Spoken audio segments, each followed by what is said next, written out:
روزے میں کثرت کر سکتے ہیں یا نہیں؟ کثرت کا مطلب اب یہاں ورزش پوچھ رہے ہوں گے، یعنی جیم کرنے والے لوگ بالکل کریں۔ اگر بھوک نہیں لگتی، آپ کو پیاس نہیں لگتی ہے تو کوئی حرج نہیں ہے، آپ کثرت کر سکتے ہیں، کثرت کرنے میں کوئی حرج نہیں ہے۔ جس نے سوال کیا ہے اس کے لیے میرا یہ مشورہ ہے کہ کم از کم 10 دن کی قضا نمازیں پڑھ لیں، تمہاری پوری کثرت ہو جائے گی۔ میں سمجھتا ہوں اس سے بہتر ورزش کیا ہوگی تمہیں۔ اگر اتنا شوق ہے کہ باڈی کو فٹ رکھنا ہے تو قضا نمازیں اپنی پوری کر لو۔ 1 گھنٹہ اگر آپ نے نماز ہی پڑھ لیا تو میں سمجھتا ہوں بہترین ورزش ہوگی۔ روزہ نہیں ٹوٹے گا، کچھ نہیں ہوگا۔ جیم کرنا ہے یا اگر کثرت کرنے والے ہیں تو اس سے روزے پر کچھ فرق نہیں پڑتا۔ ایک سوال یہ ہے، روزے میں حادثہ ہونے پر زیادہ خون نکل گیا تو کیا روزہ ٹوٹ جاتا ہے؟ خون کے نکلنے سے روزہ نہیں ٹوٹتا۔ خون نکلے تو روزے پر کچھ فرق نہیں پڑتا، اس سے روزہ نہیں ٹوٹتا ہے۔ سوال یہ ہے، بچوں پر روزے کا کیا حکم ہے؟ جو نابالغ ہیں وہ مکلف نہیں ہیں روزے کے، لیکن رکھنے کی عادت ڈلوانا چاہیے۔ جب بچہ روزہ رکھنے کے قابل ہو جائے تو اسی وقت سے اسے عادت ڈلوا دو، تاکہ جب اس کی عمر کو پہنچے تو پھر اس کے اندر ہچکچاہٹ نہ ہو۔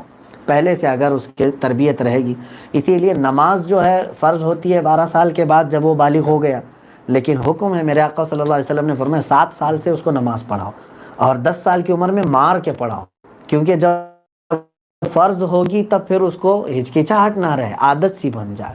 تو بچوں کے لیے روزہ رکھنے کا حکم یہ ہے کہ جو بچے رکھ سکتے ہیں ان کا۔ روزے میں انجیکشن لے سکتے ہیں یا نہیں؟ لے سکتے ہیں، روزے میں کچھ فرق نہیں ہوگا، انجیکشن لینے سے روزہ نہیں ٹوٹتا۔ روزے کی حالت میں اگر دانت سے خون نکل جائے، یہ ابھی میں نے بتایا کہ کہیں سے خون نکل جائے تو روزے میں کوئی فرق نہیں ہوتا۔ ہاں اگر اس کو نگلا، پی لیا تو پھر روزے پر فرق آتا ہے۔ اگر بچے کی عمر 3 ماہ کی ہے تو کیا اس کی ماں روزہ رہ سکتی ہے؟ اب یہاں پر یہ تینوں سوال ایک ساتھ میں لے لیتا ہوں کہ عورتوں کے سوالات ہیں۔ عورتوں نے پوچھا ہے، حاملہ ہو، پریگننٹ ہے عورت، یا بچے والی ہے، یہ دونوں صورتوں میں یہ دیکھا جائے کہ اگر وہ روزہ رکھتی ہے تو اس کے بچے پر خطرہ ہے، جیسے پریگننٹ عورت، حاملہ عورت، خطرہ ہو سکتا ہے اس کے بچے کے، یا دودھ پلانے والی عورت کہ اگر وہ روزہ رکھے گی تو اس کے بچے کو دودھ نہیں ملے گا۔ ان دونوں صورتوں میں عورت کو روزہ چھوڑنے کا حکم ہے، اجازت ہے۔ وہ چاہے تو روزہ چھوڑ دے، لیکن قضا تو بعد میں کرنی ہوگی۔ کفارہ نہیں، قضا ہے۔ کفارہ بہت سخت ہے۔ ایک روزہ جان بوجھ کے چھوڑا، کوئی عذر نہیں تھا، تو کفارہ اگر آ گیا تمہارے اوپر تو ایک کے بدلے 60 روزے رکھنے پڑیں گے۔ کفارہ بڑا ہے لیکن قضا ایک ہی ہوگی۔ تو ایسی عورتیں جو حاملہ ہیں، پریگننٹ ہیں، یا پھر دودھ پلانے والی ہیں، اگر ان کے بچوں کو تکلیف ہونے کا قوی اندیشہ ہے تو وہ چھوڑنے کی انہیں اجازت ہے، لیکن بعد میں تو ان کو اپنے روزے کی قضا کرنی ہوگی۔ اسی طرح سے عورت اپنے ایام میں ہے، یعنی جو ان کی ماہواری ہے، حیض میں ہے یا نفاس میں ہے، تو ان دونوں صورتوں میں بھی ان کو روزہ رکھنا جائز نہیں ہے، لیکن قضا ان کو پاک ہونے کے بعد کرنا پڑے گا۔ ایک سوال یہ ہے، روزے کی حالت میں بال اور ناخن نکالنے سے کیا روزہ مکروہ ہوتا ہے؟ نہیں، بالکل نہیں۔ بال بھی نکال سکتے ہیں آپ، ناخن بھی نکال سکتے ہیں، کوئی حرج نہیں۔ بال نکالنے سے، ناخن نکالنے سے روزے پر کوئی فرق نہیں پڑتا۔ سوال یہ ہے، اگر بیماری کی وجہ سے روزہ چھوٹ جائے تو ان روزوں کی قضا رکھنی ہے یا فدیہ دینے سے ادا ہو جائے گا؟ دو چیزیں ہیں۔ بیماری کس طرح کی ہے؟ ایک ہے بوڑھا شخص جس کو شیخ فانی کہتے ہیں، یعنی اب وہ دنیا سے جانے کے انتظار میں ہے۔ اخیر زمانے کی جو بیماریاں ہوتی ہیں جن کو مرض الموت کہتے ہیں، یعنی اب صحیح ہونے کا اندیشہ کم ہے، ان لوگوں کے لیے یہ ہے کہ وہ روزہ نہیں رکھے تو ان کو فدیہ دینا ہوگا، یعنی ایک روزے کے بدلے ایک مسکین کو 2 وقت کا کھانا یا 2 مسکینوں کو کھلانا، یہ فدیہ ہے۔ ایک مسکین کو 2 وقت کا کھانا کھلانا ایک روزے کے بدلے۔ اور اگر ایسی بیماری ہوئی تھی، رمضان میں کچھ بیمار ہوا تھا لیکن بعد میں صحیح ہوا، تو پھر اب وہ فدیہ نہیں دے گا بلکہ اپنے روزے کی قضا ہی کرے گا، اس کے لیے فدیہ نہیں ہے۔ صرف وہ بیمار جس کو اب موت کا اندیشہ ہو گیا، یا تو پھر ایسا کرے وہ کہ اب اس کو مسکین کو فدیہ دینے کی تک طاقت نہیں ہے تو اپنے بچوں کو وصیت کر کے جائے کہ اگر میں اس بیماری کے بعد مر گیا تو میرے اتنے روزے باقی ہیں، میرے مال میں سے اتنے روزوں کا تم فدیہ ادا کر دو، تو بھی انشاءاللہ العزیز اس کے اوپر سے یہ روزوں کا گناہ ہٹ جائے گا۔ کوئی ہے شوگر کا مریض، ان کا سوال ہے کہ میں شوگر کا مریض ہوں، ڈاکٹر نے روزہ رکھنے سے منع کیا ہے، پھر بھی میں روزہ رکھنا چاہتا ہوں، اس حال میں مجھے کیا کرنا چاہیے؟ شوگر کے جو مریض ہیں ان کو زیادہ دیر تک بھوک برداشت نہیں ہوتی، جس کی وجہ سے اگر ماہر طبیب حاذق حکیم نے اگر انہیں مشورہ دیا ہے تو ان کے لیے بھی اجازت ہے، وہ چاہیں تو روزہ چھوڑ سکتے ہیں، اور اگر صحیح ہونے کا اندیشہ ہے، طاقت ہو سکتی ہے بعد میں، تو قضا کریں، نہیں تو پھر وہ اپنے روزے کا فدیہ ادا کریں۔ اپنی جان کو جوخم میں ڈالنا، اپنے آپ کو ہلاکت میں ڈالنا، شریعت اس کی اجازت نہیں دیتا۔ یعنی ایسی بیماری تھی کہ روزہ نہ رکھنے سے آپ کی جان محفوظ ہو سکتی تھی، پھر بھی آپ نے زبردستی روزہ رکھا تو پھر آپ نے اپنے آپ کو ہلاکت میں ڈال دیا۔ اس کا حکم اللہ تعالیٰ نے نہیں دیا ہے۔ افطار کی دعا کے متعلق، یہ روزہ کھولنے کے پہلے پڑھنی چاہیے یا بعد میں پڑھنی چاہیے؟ ہر بار بتایا جاتا ہے۔ جو دعا کے بارے میں آپ کہہ رہے ہیں اللہم انی لک صمت و بک آمنت و علیک توکلت و علی رزقک افطرت فتقبل منی، یہ جو دعا ہے روزہ کھولنے کے بعد پڑھنی چاہیے، افطار کے بعد پڑھیں۔ اس کا معنی ہی یہ ہے، اے اللہ میں نے تیرے لیے روزہ رکھا، تیرے رزق پر میں نے افطار کیا، تو کرنے کے بعد ہی تو کہنا چاہیے میں نے افطار کیا۔ ایک چیز یہاں پر اور بھی میں بتا دوں، نیت جو روزے کی ہم کرتے ہیں، نویت ان اصوم غدا للہ تعالی، تو یہ لوگ سمجھتے ہیں کہ فرض ہے، واجب ہے، پڑھنا واجب نہیں ہے۔ دل کے ارادے کا نام نیت ہے۔ سحری کرنے کے وقت آپ نے دل میں ارادہ کر لیا کہ میں آج کا روزہ رکھ رہا ہوں، بس وہ نیت ہو گئی آپ کی، زبان سے کہہ لینے میں افضل ہے، ثواب ہے۔ لیکن وہاں پر ایک لفظ استعمال ہم کرتے ہیں غدن، نویت ان اصوم غدن للہ تعالی، تو یہ اگر سحری کے وقت کر رہے ہوں تو غدن کا لفظ کہیں، پھر اگر فجر کی نماز کے بعد پڑھ رہے ہوں آپ تو الیوم کا استعمال کریں۔ غدن کہتے ہیں کل کو، نویت ان اصوم غدن کا مطلب ہوا میں نے نیت کی کل کے روزہ رکھنے کی، تو کل تھوڑی نہ ہے، فجر کے بعد جب آپ کہیں گے تو یوں کہیں گے نویت ان اصوم الیوم، میں آج کے روزے کی نیت کیا، تو الیوم غدن اس میں فرق کریں۔ اس سے بہتر ہے کہ آپ اردو میں نیت کر سکتے ہیں کہ اللہ میں نے آج کے روزے کی نیت کر لی، تو میرا روزہ قبول فرما لے، بس آسان ہے۔ ہاں، اب یہاں پر کسی محترمہ نے یہ سوال کیا ہے، کیا روزہ میں لپسٹک اور لائٹ میک اپ کرنا جائز ہے؟ اللہ کی پناہ، خاتون محترم لپسٹک ویسی بھی آپ کو بغیر روزے کے بھی نہیں لگانا چاہیے۔ آپ روزے میں کہاں کا لپسٹک لے رہی ہیں؟ اور پھر سوال کرنے والی بڑی ماہر خاتون ہوں گی، لاک ڈاؤن میں بھی ان کو لپسٹک کی ضرورت پیش آ رہی ہے۔ اللہ کی پناہ، لپسٹک جو ہے جس کو ہماری خواتین استعمال کر رہی ہیں، خاص طور پر کچھ ایسی چیزوں سے بنی ہوئی ہیں جن میں حرام چیزوں کی آمیزش ہے۔ میں خواتین سے کہوں گا اس سے بچیں۔ اس کے علاوہ کوئی ایسی چیز ہے جو حرام چیزوں سے نہیں مکس ہے، جیسے کچھ ویسلین بنے ہوئے ہیں ہونٹوں کو نرم رکھنے کے لیے، کریم بنے ہوئے ہیں، یہ اگر عورتیں استعمال کرتی ہیں تو جائز ہے، ان کے لیے کوئی حرج نہیں۔ اس میں اگر گلابی رنگت بھی آ گئی ہے تو کوئی حرج نہیں، لیکن لپسٹک کا استعمال جو ہے خاص طور پر میں نے جہاں تک اپنے معلومات حاصل کی ہیں اس میں حرام چیزوں کی آمیزش ہے، ملاوٹ ہے، جس کی وجہ سے عورتوں کو یہ استعمال کرنا صرف روزے میں نہیں، پوری زندگی میں دوسرے وقتوں میں بھی حرام ہے۔ حرام و ناجائز چیز کو آپ لائٹ میک اپ کی بات کر رہی ہیں، لائٹ میک اپ کیا، فل میک اپ بھی کر سکتے ہیں، رمضان میں فل میک اپ بھی کر سکتے ہیں، مگر یہ سمجھ کر کے چلیں کہ اس میں کوئی بھی حرام چیزوں کی آمیزش نہ ہو۔ اور پھر میک اپ، ایک صحابی آئے تھے، انہوں نے عرض کیا یا رسول اللہ صلی اللہ علیہ وسلم، لوگ آپ کے پیچھے نماز پڑھتے ہیں تو زاروں قطار رونے لگتے ہیں، جب آپ دعا کرتے ہیں تو وہ داڑے مار کر کے روتے ہیں، میں کبھی رو نہیں پاتا، میرا رونا نہیں آتا، میں بھی قرآن سنتا ہوں، میں بھی آپ کے پیچھے نماز پڑھتا ہوں۔ تو حضور پاک صلی اللہ علیہ وسلم نے فرمایا تمہارا دل سخت ہو گیا ہے، تمہارا دل سخت ہو گیا ہے۔ انہوں نے کہا کیا کروں، علاج کیا ہے اس کا؟ وہ مسیحا امت ہے میرے آقا، ہر ایک کا علاج جانتے ہیں، کس کو کون سا علاج دینا ہے۔ نبی پاک صلی اللہ تعالی علیہ وسلم فرماتے جاؤ کسی یتیم بچے کے سر پر ہاتھ پھیرو، اللہ تمہارا دل نرم کرے گا۔ اگر آپ پہلی مرتبہ ہمارے پلیز سبسکرائب کریں۔ برادران ملت اسلامی، السلام علیکم ورحمۃ اللہ وبرکاتہ۔ الحمد للہ وکفا وسلام علی حبیبہ المصطفیٰ، اما بعد فاعوذ باللہ من الشیطان الرجیم، بسم اللہ الرحمن الرحیم۔ ان عدۃ الشہور عند اللہ 12 شہرا فی کتاب اللہ یوم خلق السماوات والارض منها 4 حرم الى آخر هذه الآیہ۔ صدق اللہ مولانا العظیم۔ بارگاہ رسالت معاب صلی اللہ علیہ وسلم میں درود پاک کا ہدیہ پیش کریں۔ اللہم صلی علی سیدنا و مولانا محمد معدن الجود والکرم وآلہ واصحابہ الکرام وابنہ الکریم وبارک وسلم صلاة دائمة سرمدا ابدا۔ اللہ عز و جل اپنے کلام مقدس میں فرماتا ہے بے شک اللہ کے نزدیک گنے ہوئے شمار کیے ہوئے جو مہینے ہیں وہ 12 ہیں، اور ان 12 مہینوں میں سے 4 حرمت والے مہینے ہیں، عزت والے مہینے ہیں، عظمت والے مہینے ہیں۔ وہ 4 مہینے کون سے ہیں؟ مسلسل ترتیب کے ساتھ ذی القعدہ، ذی الحجہ اور محرم، اور چوتھا مہینہ رجب المرجب جس میں ہم اور آپ زندگی گزار رہے ہیں۔ اس کو رجب الاسم اور رجب الاسب بھی کہا گیا ہے۔ یہ جو 4 مہینے ہیں اس میں جنگ و جدال، قتل و قتال سب حرام ہو جاتی ہیں۔ اس دور میں جو جنگیں ہوتی تھی کفار و مشرکین بھی اپنی تلواریں روک لیا کرتے تھے۔ یہ 4 حرمت والے مہینوں کی سارے لوگ عزت کرتے۔ ان 4 مہینوں میں امن و امان قائم ہو جاتا، جیسے 2 قبیلوں میں جھگڑے ہیں، فساد ہے اور ایک دوسرے سے جنگ پر ہمیشہ آمادہ رہتے ہوں، لیکن ان 4 مہینوں کے اندر امن قائم ہو جاتا تھا، راستے کھل جاتے تھے۔ اور اللہ تبارک و تعالیٰ نے قرآن پاک میں ان 4 مہینوں کی فضیلت بھی بیان فرمائی۔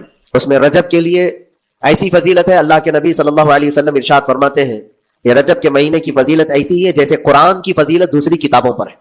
دوسری کتابوں میں جس طرح سے افضل قرآن ہے، اس طرح سے رجب المرجب تمام مہینوں میں افضل ہے۔ اور نبی کریم صلی اللہ تعالیٰ علیہ وسلم اس میں عبادت کرنے کے لیے ترغیب دیا کرتے تھے۔ اس کو ترجیب بھی کہا جاتا ہے، اور خاص طور پر رجب کے متعلق بزرگان دین نے فرمایا یہ فصل بونے کا مہینہ ہے۔ کھیتی باڑی والے سمجھ سکتے ہیں کہ اس میں بھی 3 موسم آتے ہیں، پہلے بیج کی بوائی کا وقت آتا ہے، پھر اس کی سچائی کا وقت آتا ہے، پھر کٹائی کا وقت آتا ہے۔ تو رجب کا مہینہ یہ فصل بونے کا مہینہ ہے نیکیوں کے، اور شعبان کا مہینہ اسے پانی دینے کا ہے، اور رمضان کا مہینہ فصل کاٹنے کا مہینہ ہے۔ اور رجب کا مہینہ آتے ہی اللہ کے نبی صلی اللہ تعالیٰ علیہ وسلم یہ دعا فرمایا کرتے تھے اللہم بارک لنا فی رجب و شعبان وبلغنا رمضان۔ سب کو یہ دعا بھی کرنی چاہیے۔ حضور اکرم صلی اللہ تعالیٰ علیہ وسلم یوں عرض کرتے کہ اے اللہ رجب اور شعبان میں تو ہمیں برکت عطا کر اور ہماری زندگی کو رمضان تک پہنچا دے۔ اب رجب آپ نے دیکھ لیا ہے تو اب کثرت سے یہ دعا کرو کہ مولا اس زندگی کا رمضان ہم سے جانے نہ پائے، رمضان تک ہماری سانسوں کو پہنچا دے۔ یہ دعا کثرت سے ہر نماز کے بعد بھی ہونی چاہیے۔ رجب آتے ہی میرے عزیزوں یہ عبادتوں کا موسم شروع ہو چکا ہے، اور سب جانتے ہیں رجب کے بعد پھر ہمارے ہاں مسلسل ایسی شب بیداریاں اور عبادت کے موسم نظر آنے لگتے ہیں۔ پھر شعبان بھی، اس میں رجب میں بڑی رات آتی ہے شب معراج، اور اس کے بعد شعبان میں شب برات، پھر اسی طرح رمضان کا موسم بن جاتا ہے۔ تو اب یہ موسم بنانے کا وقت آ چکا ہے، تو سب سے پہلی چیز یہ ہے کہ میرے عزیزوں فصل کے بونے کے لیے کن چیزوں کی ضرورت ہوتی ہے، اس چیز کا خیال رکھیے۔ بیج اگر کھوٹا ڈالے ہو اور ویسی ہی فصل آنے کا انتظار کرو گے تو پھر نہیں ہوگا۔ بیج کو کھرا اور خالص ہونا چاہیے۔ جو نیکیاں کرنا چاہ رہے ہیں اس کو صاف ستھرے اچھے ماحول میں کیے جانے چاہیے۔ کھیتی باڑی کرنے والا جانتا ہے بیج تو وہ بو رہا ہے، زمین بھی اچھی ہے، ساری چیزیں، کئی چیزوں کی ضرورت ہوتی ہے۔ بیج بھی اچھا ہو، زمین بھی اچھا ہو، موسم بھی اچھا ہو، تب جا کر کے اس کی فصل نکلتی ہے۔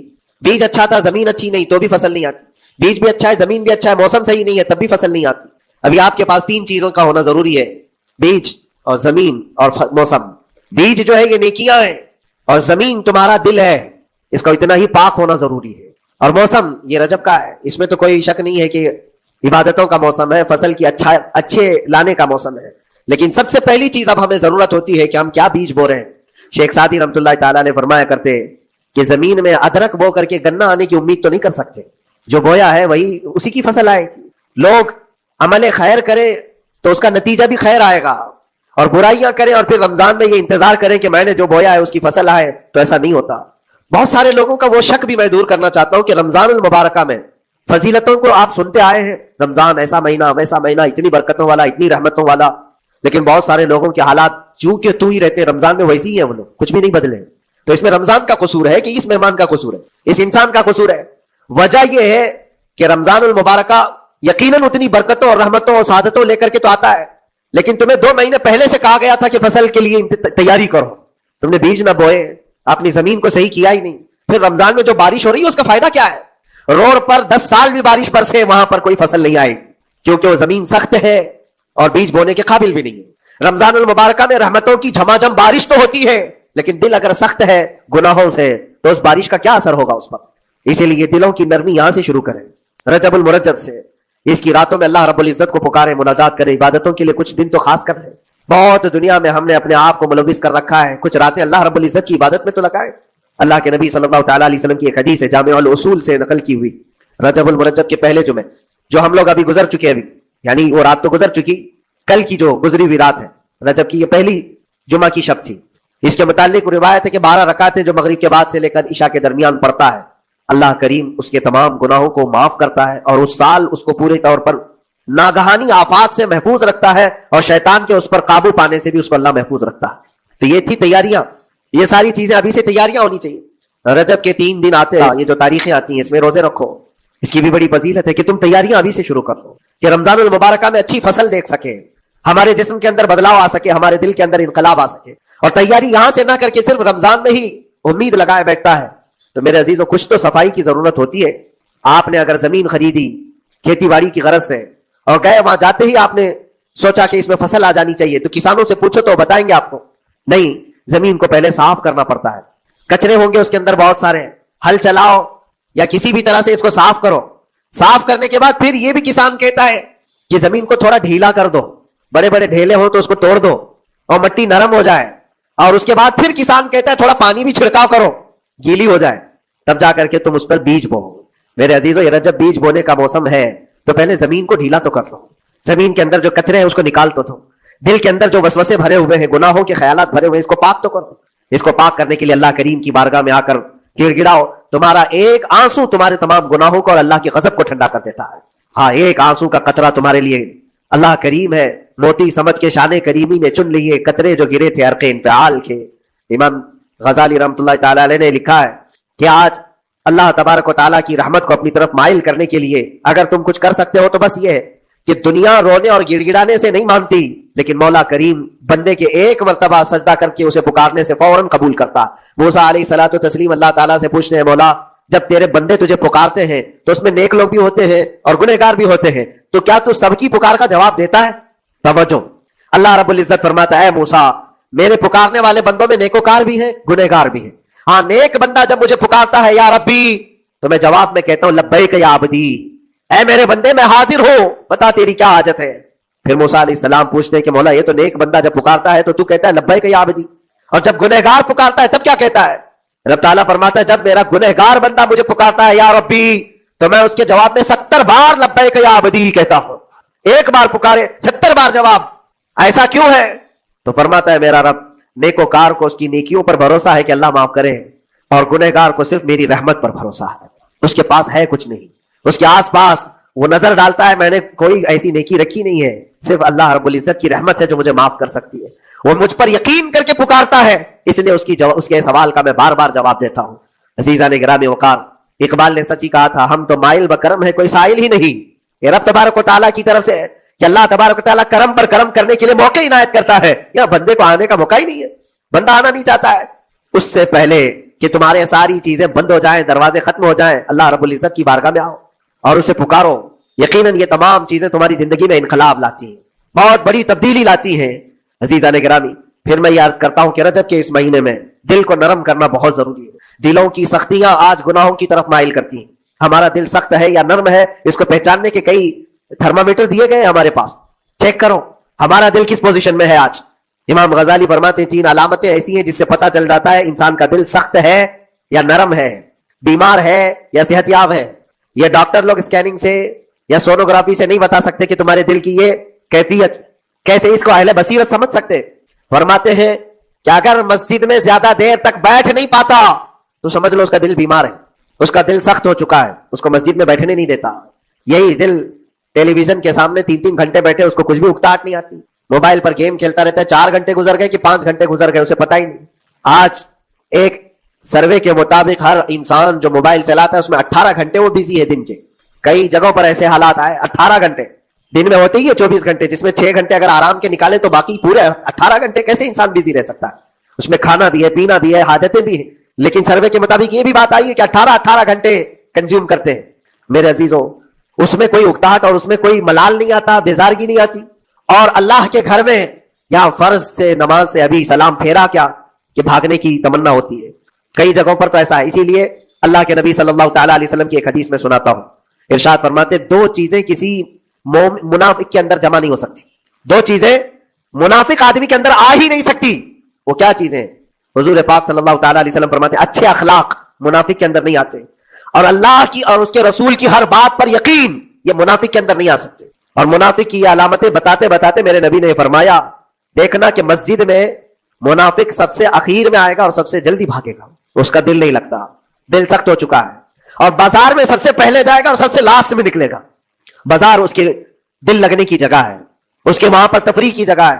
اور مومن کی علامت یہ فرمایا کہ مومن مسجد میں جلدی آتا ہے اور دیر سے جاتا ہے, اس کا دل لگا رہتا ہے. اور مومن بازار میں لوگوں کے شروعات میں نہیں, اپنی ضرورت کے مطابق گیا اور نکل آیا. اور فرماتے ہیں میرے آقا صلی اللہ علیہ وسلم, روئے زمین پر سب سے اچھی جگہوں میں سے کوئی جگہ ہے تو اللہ کا گھر ہے, مسجد ہے. اور سب سے بری جگہوں کے متعلق فرمایا بازار ہے.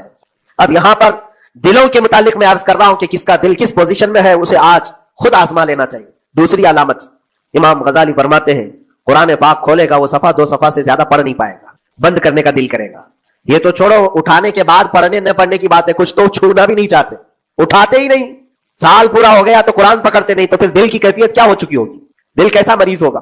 بعض لوگ ہم سے یہ کہتے بھی تھے کہ حضرت پڑھنا تو آتا نہیں, کیا کریں گے قرآن کا. کہا اٹھانا تو آتا ہے. میں نے ان سے پوچھا قرآن اٹھانا تو آتا ہے, جب قسم کھانے کی بات ہوتی ہے تو کیسے قرآن اٹھا لیتے ہو, سر پہ رکھ لیتے ہو.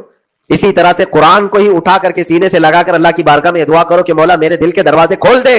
اور قرآن کوئی سخت چیز نہیں ہے, اللہ وعدہ فرما رہا ہے ہم نے قرآن یاد کرنے کے لیے آسان بنایا ہے. کوئی یاد کرنے والا, وہ خود قرآن تمہارے دل میں اتر جائے گا. کوشش کرو. دل کی بیماری کی 2 علامتیں میں نے بتایا. اگر بیمار دل ہے تو زیادہ یہاں بیٹھ نہیں سکتا اور زیادہ دیر قرآن پڑھ نہیں پاتا. تیسری بات فرماتے ہیں کہ تیسری علامت یہ ہے کہ ہمارا دل اگر سخت ہو چکا ہے تو جیب میں پیسے ہوں گے لیکن کوئی مانگ رہا ہوگا اللہ کے نام پر, دینے کی طبیعت نہیں کرے, دینے کی طبیعت نہیں کرتی. اور یہ چیز ہاتھ اٹھانے کو تمہارا دل نہیں کرتا تو سمجھ جاؤ کہ دل بیمار ہے. اور دل کی بیماری لے کر کے اگر کوئی رجب میں سوچتا ہے کہ میں بیج بوؤں گا تو کیا فائدے کا, زمین سخت ہے, زمین سخت ہے اور اس پر بارش بھی ہوگی تو کچھ فرق نہیں پڑتا, فصل نہیں آئے گی. دل کو نرم کرو. اور ایک علامت میں بتاؤں, اور ایک علامت کہ دل نرم ہے یا سخت ہے, اس کی ایک علامت یہ بھی ہے, اللہ کا جب ذکر کرے, جنت کا جب ذکر کرے, جہنم کے عذابات کا ذکر کرے, قبر کے معاملات کا ذکر کرے, حشر کے سوالات کا ذکر کرے تو اس کی آنکھیں ڈبڈبا جائیں اور آنسو نکل آنے لگے. قرآن کی آیتیں سن کر کے اس کا دل ہلنے لگے اور آنسو آ گئے تو سمجھ جاؤ کہ اس کا دل نرم ہے.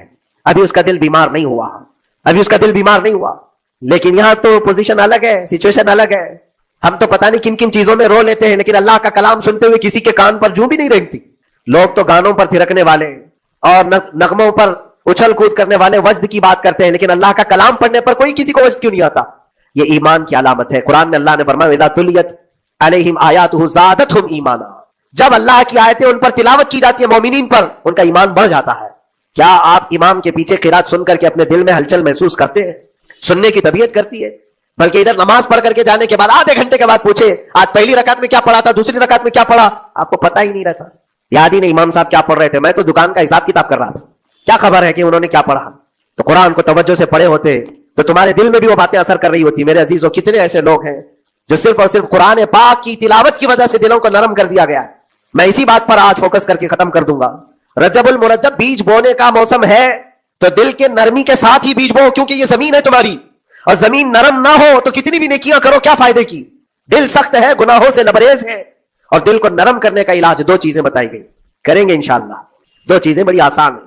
اگر دل کو نرم کرنا ہے تو 2 چیزیں فرمائی گئی, کثرت سے قرآن پاک کی تلاوت کرو یا کثرت سے میرے نبی پر درود پاک پڑھا کرو. 2 چیزیں کر کے دیکھو تمہارا دل نرم ہو جائے گا. اور بھی دوسری علامت, دوسرے علاج بھی میرے آقا نے فرمایا. ایک صحابی آئے تھے, انہوں نے عرض کیا یا رسول اللہ صلی اللہ علیہ وسلم, لوگ آپ کے پیچھے نماز پڑھتے ہیں تو زاروں قطار رونے لگتے ہیں, جب آپ دعا کرتے ہیں تو وہ دھاڑے مار کر کے روتے ہیں, میں کبھی رو نہیں پاتا, میرا رونا نہیں آتا, میں بھی قرآن سنتا ہوں, میں بھی آپ کے پیچھے نماز پڑھتا ہوں. تو حضور پاک صلی اللہ علیہ وسلم نے فرمایا تمہارا دل سخت ہو گیا ہے, تمہارا دل سخت ہو گیا ہے. انہوں نے کہا کیا کروں, علاج کیا ہے اس کا؟ وہ مسیحا امت ہے میرے آقا, ہر ایک کا علاج جانتے ہیں, کس کو کون سا علاج دینا ہے. نبی پاک صلی اللہ تعالی علیہ وسلم فرماتے جاؤ کسی یتیم بچے کے سر پر ہاتھ پھیرو, اللہ تمہارا دل نرم کرے گا. ان کے لیے وہ علاج رکھا گیا تھا, جس کو جیسا علاج بتایا میرے آقا صلی اللہ علیہ وسلم نے, کسی یتیم کے سر پر ہاتھ پھیرو دل نرم ہوگا. لیکن دل کے نرم ہونے کے علاج اللہ کے نبی صلی اللہ علیہ وسلم کے شفا خانے میں ہے. ہاتھ سے آپ کثرت سے درود پاک پڑھو, پھر دیکھو آپ کے دل کے اندر انقلاب آتا ہے یا نہیں آتا. آپ کے چہرے کا نور بڑھ جائے گا, زبان کا اثر بڑھ جائے گا, عمل خیر کی طرف رغبت بڑھ جائے گی. کثرت سے جب بندہ حضور پاک صلی اللہ علیہ وسلم پر درود پڑھتا ہے اس کی زبان سے جھوٹ نکل جاتا ہے, گالی اس کی زبان پر نہیں آ پاتی ہے, کیونکہ وہ پاک کرتا چلا جاتا ہے اپنی زبان کو اللہ کے نبی کا نام لے کر کے. میرے عزیزو, اس میں دقت کیا ہے درود پاک کثرت سے پڑھنے میں؟ آپ جہاں چل رہے ہو, پھر رہے ہو, اٹھ رہے ہو, بیٹھ رہے ہو, انتظار میں ہو, سونے کے لیے جا رہے ہو, زبان ہی تو ہلانا ہے میرے نبی پاک صلی اللہ علیہ وسلم کی بارگاہ میں درود پڑھ کرتے. اور ضروری نہیں ہے کہ بہت لمبے لمبے درود پاک آپ کو یاد کرنے ہو, صلی اللہ علیہ وسلم بھی پڑھ لیا تو یہ درود پاک ہے, یہ درود پاک ہے. یا تو پھر